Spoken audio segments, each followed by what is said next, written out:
Well, hello, midlifers. I don't know if it's the morning, the afternoon, or the evening where you are, but good day, whichever one it is. I want to ask you something. What if you could calm your thoughts and reconnect with your peace and have this whole transition into menopause be something that you were excited about and that you had great memories of later down the line? Today, we are going to be talking about mindset, and I think this is going to be a good one. Welcome to the Unmute Your Midlife podcast, where we take you from foggy and forgotten to focused and lit up. I'm Joyce, your nurse turned midlife resurrection strategist and the cheerleader in your pocket, and I'm here to remind you that your next season in life is your power era. So let's think about mindset. If you talk to an athlete who's won a gold medal, they're going to tell you how extremely important mindset is. If you talk to your coworker in the lunchroom, they might tell you, that's a bunch of hooey. Which one are you going to believe? If you think about the word menopause, sometimes just that word can trigger this whole wave of emotions: frustration, confusion, anxiety, even grief. For a lot of women, this transition can feel like a very unwelcome guest has crashed their party. Because let's be honest, menopause can be very unpredictable and disruptive and exhausting, to say the least. But here's a truth that we don't hear often enough. It's not a disease, and it's not fatal, and it doesn't mean that you're broken. It's just a natural phase of life, just like puberty or pregnancy or aging. The difference is going to be in how we approach it. And that secret weapon that we all have that's 100% free is mindset.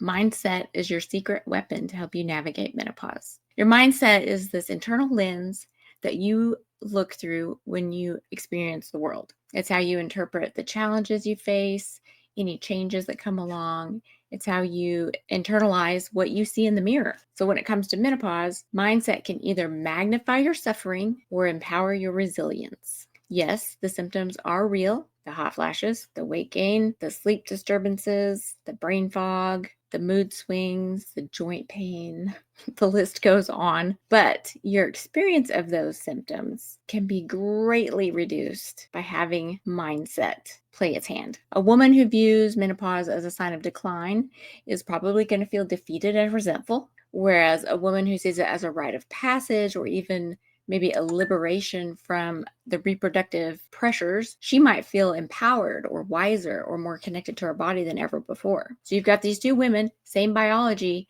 but different mindsets, and they end up having dramatically different experiences. Menopause might be a little uncomfortable. Yes, we'll all agree. Maybe a lot uncomfortable. But it's, again, not a life-threatening illness. It's a hormonal transition. It's temporary in most ways, because once you hit the post-menopause phase, a lot of those symptoms start to alleviate or become less pronounced, at least. But the exciting thing to me is that this is such a good season for us to recalibrate, to shift gears and decide, what do we want to do with the rest of our lives? Don't think of it as a punishment. Think of it as a new season. You probably have survived worse up until now. If you've had kids, childbirth, the whole pregnancy and then postpartum period, those were rough.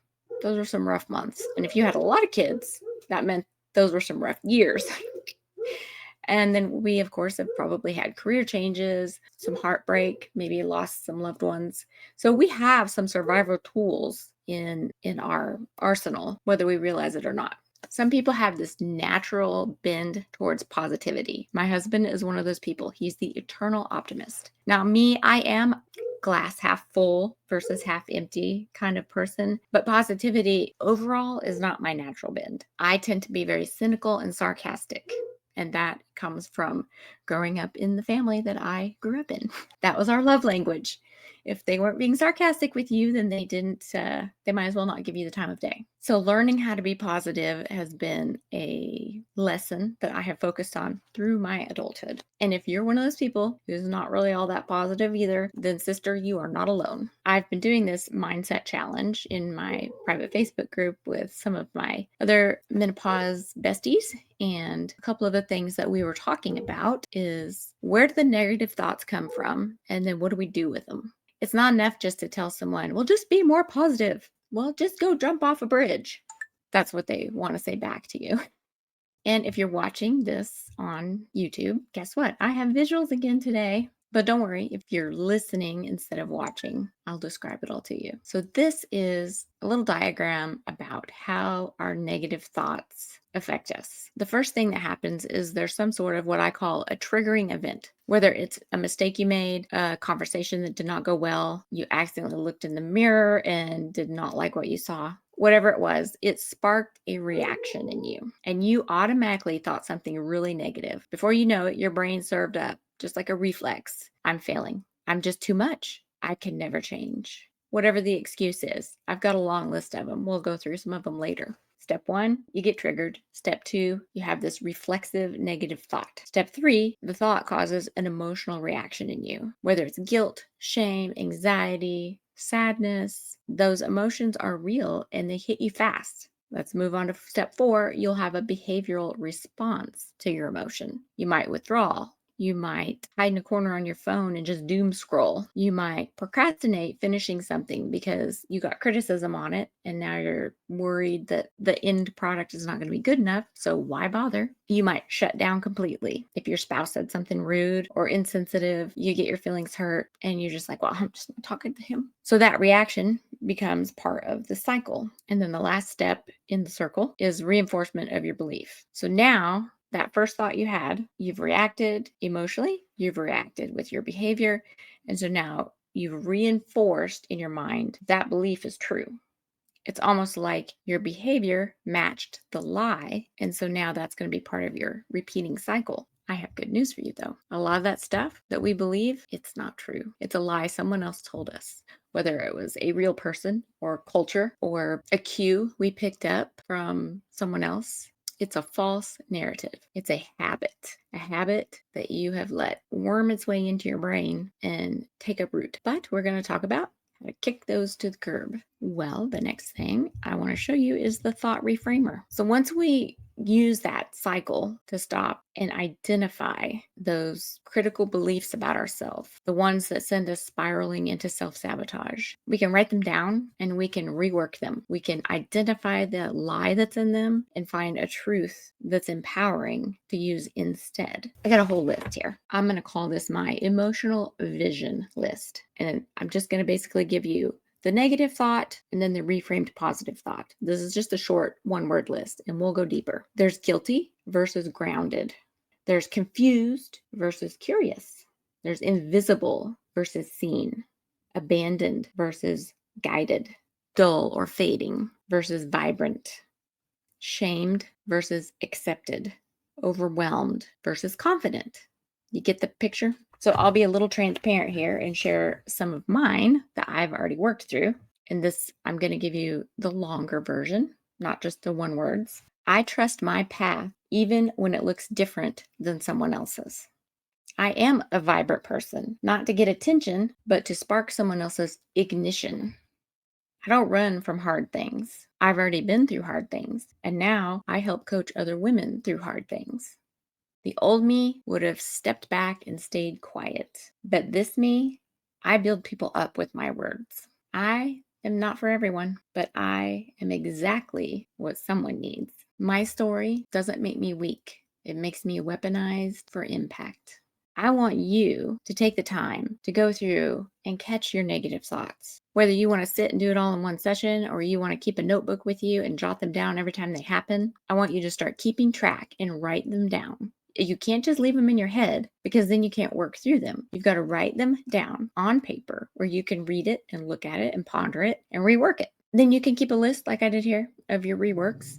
Because in the morning, I want you to read a couple of those every day to start your morning off with some of your reframed thoughts. I'm going to call it your morning bragging prompts. You know why? Because when you can brag on yourself a little bit, not to the whole world, just to yourself, in the mirror, to your husband, when you can brag on yourself a little bit, that's going to help anchor you into that reformed positive mindset. It's going to have a more longer lasting effect for you. So you can start your morning off saying, I am proud of myself for da da da da. Or a belief I'm choosing today is, and then pick one off your list. I'm reading a book right now called The 5 a.m. Club by Robin Sharma. I don't think it's a new book. Let's see. When did they publish this thing? 2018. I'm about a third of the way through it. And something that I read recently and highlighted, and then there was something else I read and wrote down because they were just so good. And I thought this is what my listeners need to hear. With better daily awareness, you can make better daily choices. And with better daily choices, you'll start seeing better daily results. I mean, who doesn't want better results in life? Okay, listen to this. The beginning of transformation is the increase of perception. Do you see a pattern here? As you see more, you can materialize more. And once you know better, you can choose better. It starts with you re-engineering your thinking and reinvesting your awareness. So you have to be aware of those negative thoughts that are rolling around in your head or coming out your mouth and then going back in your ears into your head like this vicious circle. You can't sabotage yourself. I forbid it right now. As your friend, I'm telling you, don't do that anymore. Okay? Okay.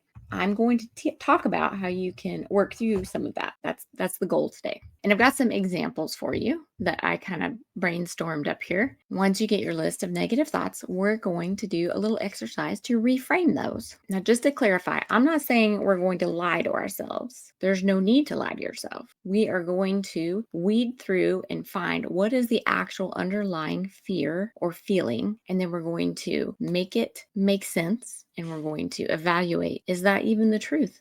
Because I'll bet you 9 times out of 10 it's not. So let's pretend that you're one of the ladies who has not been able to do any kind of exercise because you just hurt. Joint pain is so real during perimenopause. So you have this negative thought that if I move my body, I'll just feel more pain. I hurt all the time. Exercise just makes it worse. But what's the truth under that? If we dig a little deeper, what are you really saying? You're saying, I am afraid to trust my body. I've been hurting so long that any more discomfort feels dangerous. But let's reframe that in an empowering way. Movement does not have to mean pain. When you move your body with care, then your body starts to remember how to heal and strengthen itself. Another way to say that would be, my body isn't broken. It's just asking for some gentler attention. And then you can come up with some forms of movement that do feel kind and not punishing, whether it's stretching or just walking out in the neighborhood or dancing through the house while you're cleaning. Because in all honesty, you can move,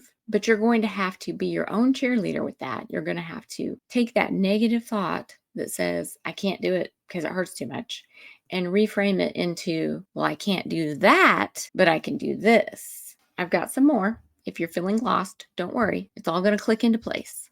What if you or your friend has the thought, it's too late to start over. All my best years are behind me. What are they really feeling when they say that? Or if it's you, what are you really feeling? You're probably feeling some grief. You're grieving that version of you that you used to be that felt unstoppable. I can relate to that one 100%, but I have good news for you. It is not too late. Midlife is not an ending. It's an initiation into your stronger self. I know some of you probably are having trouble believing that, but it is possible. Ask yourself, if I really believed it wasn't too late, I would fill in the blank. Like, what would you do? It helps to have a vision. It helps to have a goal. It helps to have a carrot to dangle in front of you. Here's another one. I've actually heard this from people. I've tried everything. Nothing works. Like, they don't even want to bother. They don't even want to try anymore. So what they're believing, they believe that I've failed too many times. This time is not going to be any different. So what they're feeling is they are tired of being disappointed and they don't trust themselves to follow through. But how about this for a twist? Everything that you've tried so far has taught you something about what your body and your mind needs. So this time, when you try something new, you're trying it from a place of wisdom, not desperation. Or to word it another way, it's not that nothing works, it's that you're still discovering what works for you.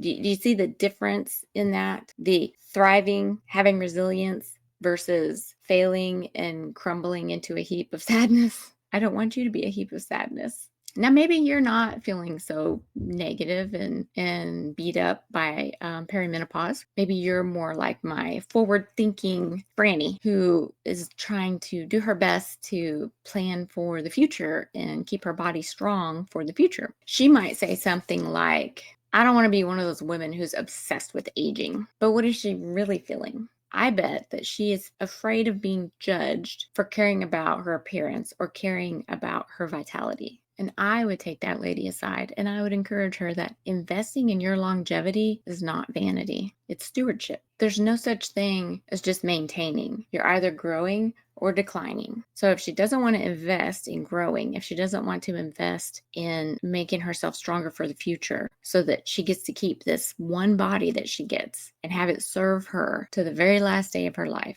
the other option is to decline. She can invest and grow, or she can maintain and decline. But investing in your longevity, doing the things to make your mind and your body stronger now and later, is not vain. But that's what culture and society might try to make us think. I bet a lot of you are Gen X. What is something that we heard a lot as Gen X people? Suck it up, buttercup. I heard it a lot. So we might be saying, I just need to push through. Oh, what was it that Hillary Clinton said all the time when she was running for president? Power through. That was her phrase. I just need to power through. We just need to power through. There's this lie that equates rest with weakness. And your body actually needs rest. It needs recovery. And during perimenopause, you need extra rest. You need an extra hour or two of sleep at night because you're going through this transition. You have chemical changes going on. You have hormone imbalance happening. And you need the rest so that your body can restore. Recovery, instead of saying, I just need to push through, that's the negative thought. The positive reframe is recovery is where strength is rebuilt in the gym, in my hormones, and in my mind. I have to have that time of recovery. It's not selfish. It's an investment in your future, and it's not anything that you need to feel guilty about. I'll start focusing on myself when life slows down. Sugar baby, life never slows down. I have yet to see it happen for me anyway.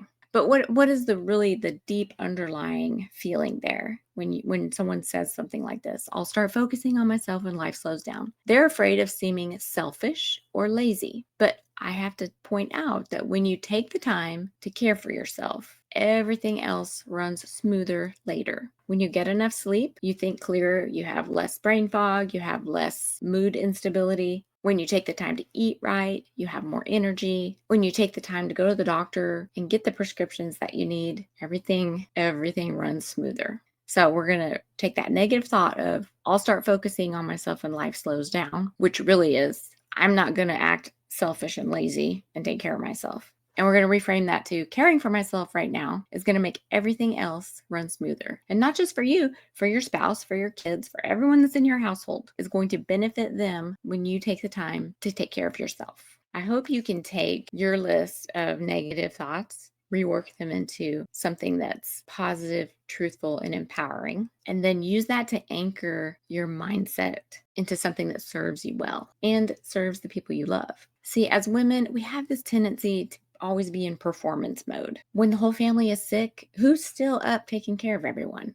Us? I mean, I remember going to Walmart to buy flu medicine and Imitrol while I myself was holding my hand over my mouth trying not to barf on the poor little sales lady. It's deeply embedded in most of us to always be in performance mode. And by performance, I don't mean like we're putting on a show. I mean performance as in productivity. We're always the one who is cleaning the house or making the food or picking up the groceries or picking up the kids or packing a diaper bag or whatever it is. There's all these tasks. Now, I think that the millennials and the Gen Zs, they have caught on and they're making sure that their partners split the duties. But Gen X and the generation before us, yeah, we didn't learn that very quick. We unfortunately did all the domestic duties and worked outside the home.